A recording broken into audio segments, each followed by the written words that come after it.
بيك يا صديقي الجميل في الدرس رقم 28 من رحلة تعلم اللغة الإيطالية في 100 يوم للمبتدئين. أنا بروم. لو أول مرة تشوفني ما تنساش تعمل لي فولو وتحاول تشوف الحلقات اللي فاتت عشان كل حلقة بنكملها على الحلقة اللي بعدها. ويلا بينا نبدأ. هنتعلم مع بعض حرف الجر كن. يعني إيه كن؟ يعني مع. نحطه في أمثلة. عايز أقول معايا، هقول كن ما، يعني معايا. طب معاك كنت. طب معاه كن لوي.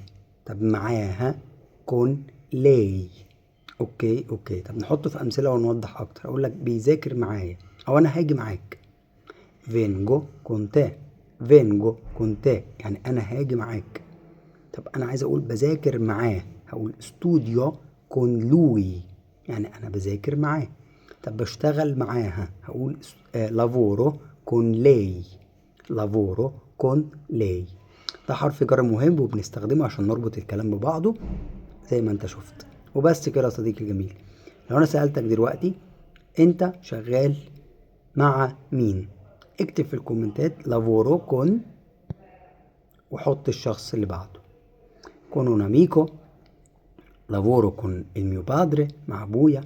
lavoro con lui، معاه. lavoro con lei، معاها. وبس كده يا صديقي الجميل. لو عجبك الفيديو متنساش تعمل لي فولو وتشيره مع اصحابك.